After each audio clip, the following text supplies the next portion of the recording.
The question I'd like to ask or talk about today is the question, why is thought a liar? It seems a bit unfair to come out with such a bald assertion as this and accuse thought,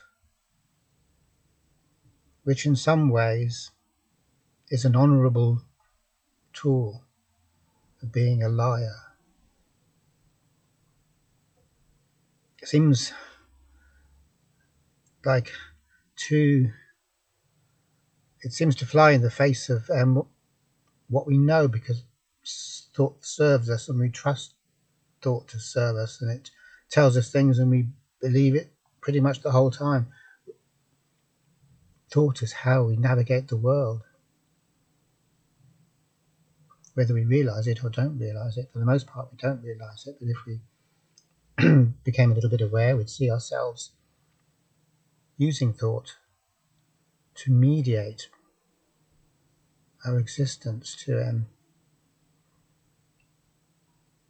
inform our existence. So, in the most fundamental way, and I think this is a very strong argument, really, even though it does seem like a very bold thing to do, to say that thought is a liar. But in the most fundamental way, thought has to be a liar. It can't help being a liar. It absolutely cannot help being a total liar. And we need to understand that straight away.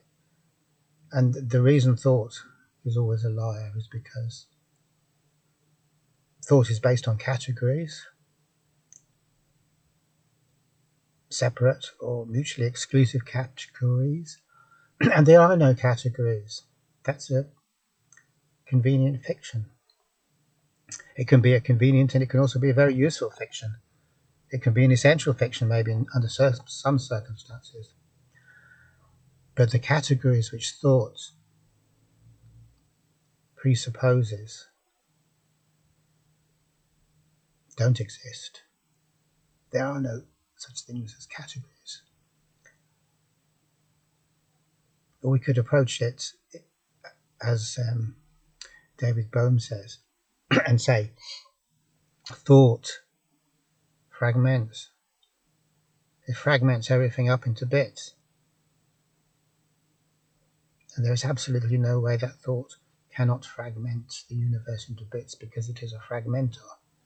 It fragments stuff. That's how we think, by fragmenting everything into portions or parts. And again, there never was a time when the universe was made up of parts. It's certainly very convenient for us to think that it is made of parts. If I've got a teapot on the one side and a cup on the other, it's very convenient, if not to say necessary, for me to separate those two in my mind, so that I know that I'm pouring the tea from the teapot into the teacup, rather than vice versa. So in that strictly utilitarian sense,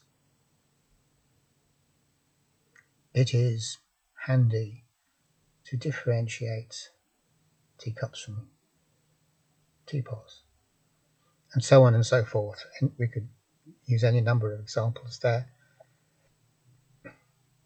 Now that is helpful in a pragmatic sense, but that doesn't mean that if we start looking into the physics of the situation, there's any way that we can say that there is an absolutely self-existent thing called a teapot, which is absolutely separate from this other self-existent thing called a teacup.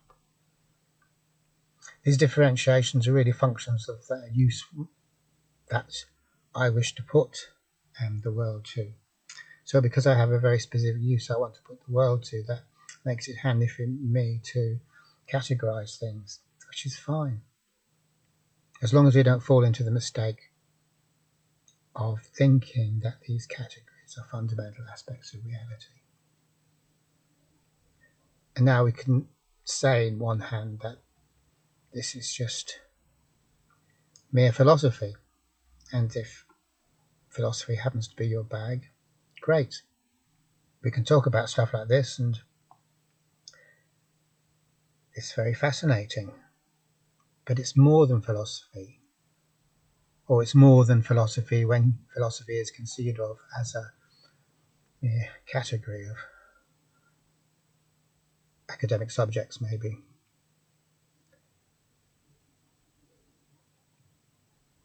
It's more important than that because it has a bearing on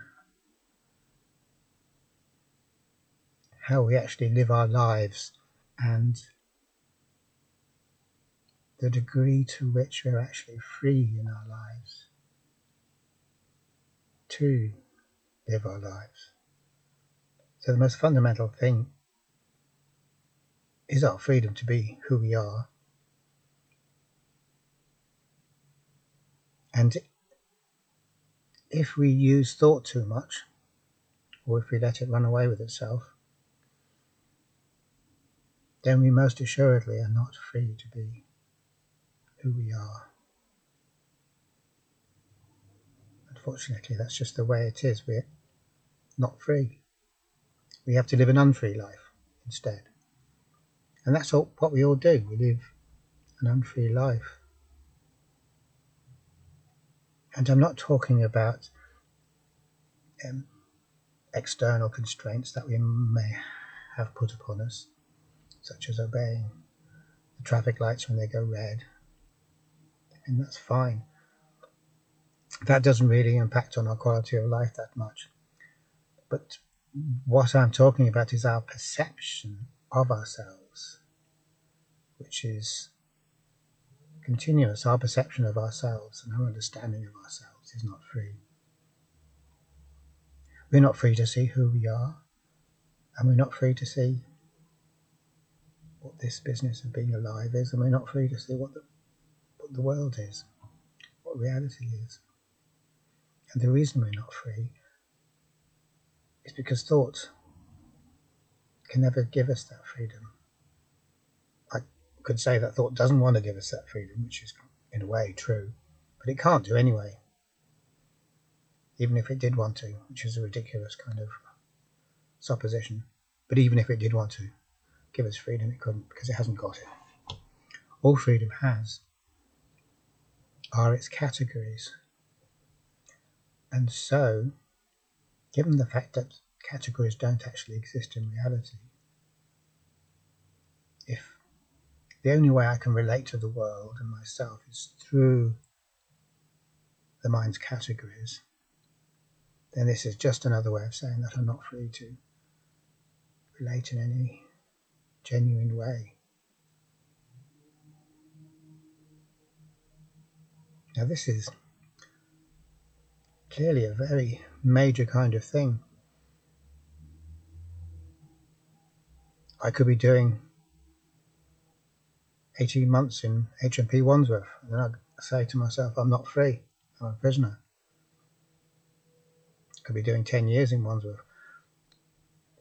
But that does not even come close to the situation where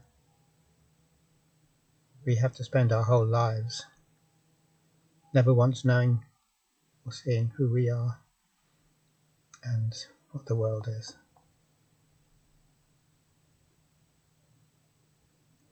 I dare say it's possible to be very liberated indeed in prison, even if you're doing a life sentence. Which is kind of a cliche to say, I suppose. It's kind of old hat, but it's true.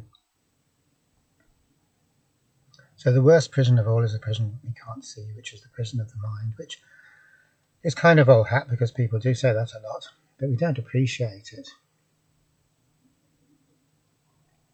Clearly we don't appreciate it, because if we did appreciate it, we wouldn't be so damn blasé the whole time. And we are blasé. We're supremely blasé all the time.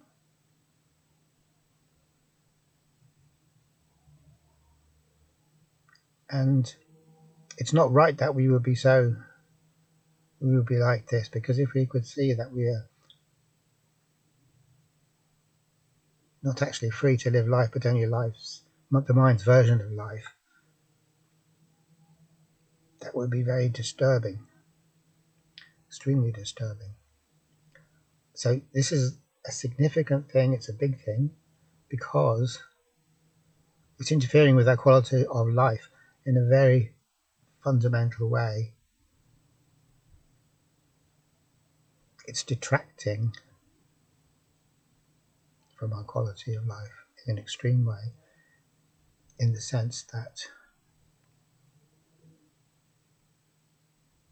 what life would be otherwise is something that we can never know about, and we don't miss it either.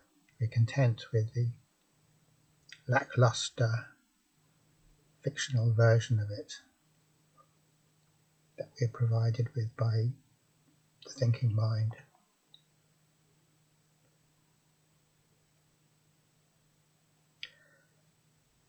And there's no sense in making a big deal of this and going around talking to people about it, because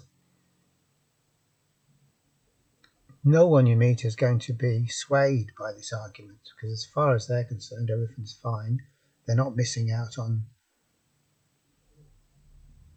the actual nature of reality at all. People will be completely indignant if you would try and suggest such a thing. So it's probably best not to.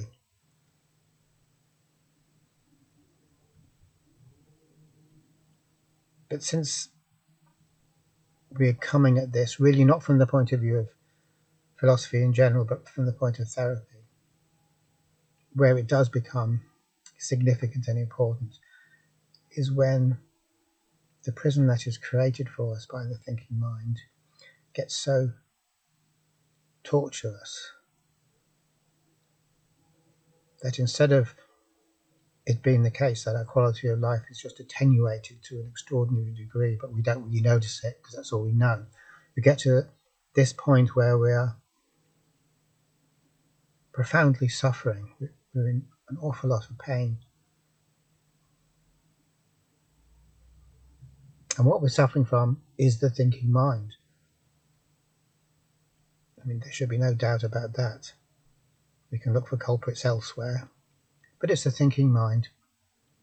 And that's why collectively we have such a hard time relating honestly or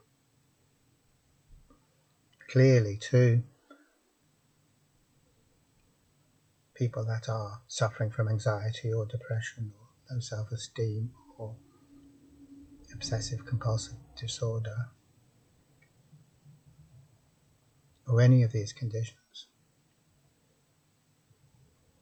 We can't really see what's going on for them because we don't see what's going on for us. So as far as we're concerned, the thinking mind is a good and reliable and helpful thing, and it doesn't do us any harm. Fundamentally, it isn't really a thief in the sense that it steals away our actual direct experience of reality. And so the result of this is that we try to cure the suffering that is caused by thought, by using thought. And anyone who hasn't had the experience necessary to show them that thought is a liar is always going to be doing this. They're always going to be trying to use that liar to help the situation when that liar created it in the first place.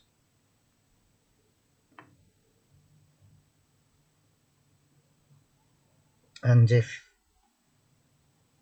you were to say to a therapist or a counsellor or a psychotherapist or anyone that fundamentally thought is a liar, and that's the beginning and the end of it, they wouldn't understand. They wouldn't get it because they're listening to you from the point of view of thought. And more than that, they're listening to you from the point of view of the idea of themselves that is created by thought, which isn't who they really are. So that's a kind of a big package to take on board. And it takes a lot to get us to the position where we're willing to take that on board, really.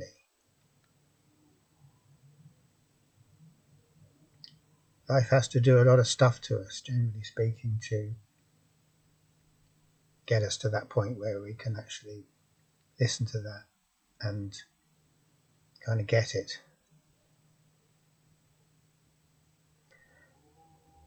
Definitely attending lots of training, doing lots of classes,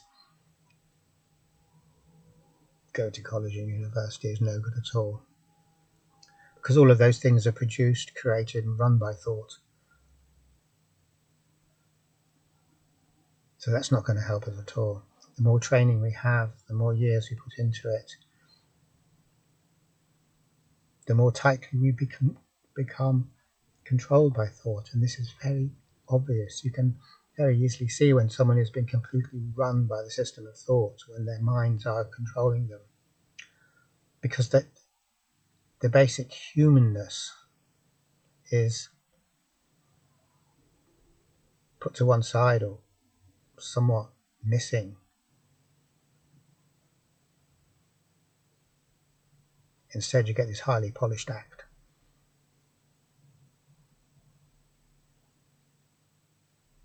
And if you meet people whose faculty of thought is undeveloped or not,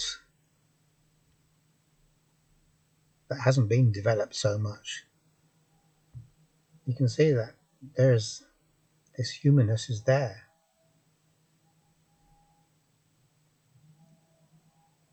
And it's that humanness that we need, not the sophistication of thought.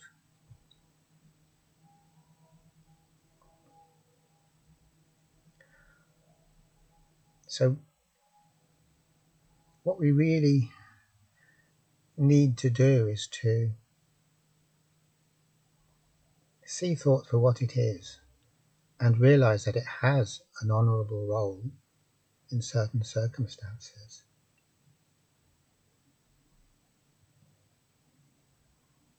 But that it has very, very little role at all when it comes to therapy.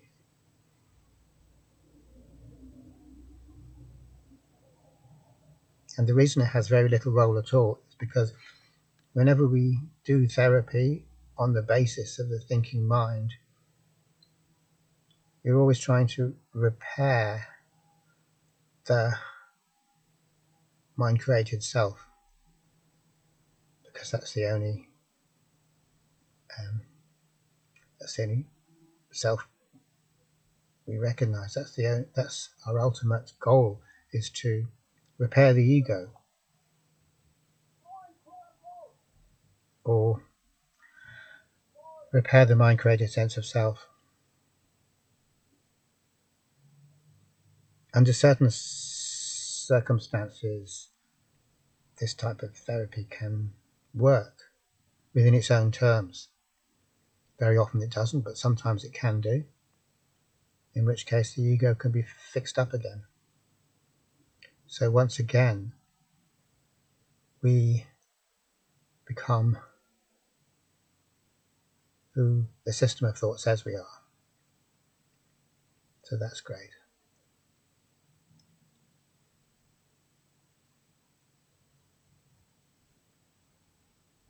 But this is really thwarting the process of growth, because the process of growth means that we can no longer live within these constraints.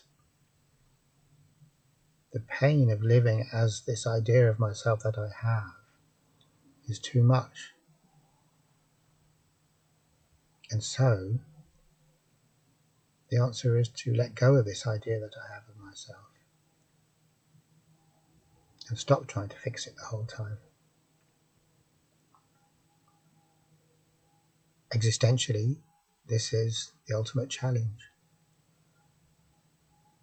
So the ultimate challenge is to let go of what we know in favour of what we don't know. Let go of what we can rely on, and that everyone else validates us as being, in favour of something that we don't even know exists and everyone else will tell us doesn't exist, because everyone else, maybe not directly, but indirectly, they're telling us that there is no other way of being other than as the mind-created sense of self. Obviously not the same, they're not saying this directly, because to be able to say this directly would imply a degree of insight which is quite missing. So we just take it totally for granted that being this concrete sense of identity is the ultimate, and that there is no beyond.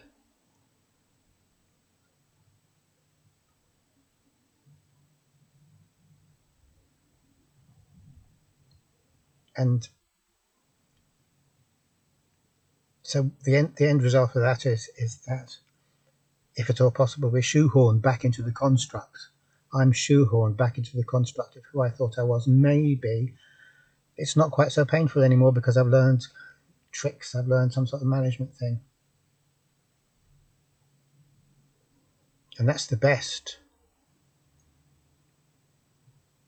option, the best that positive therapy can do for us, really, to shoehorn us back into the construct that was proving too tight a fit.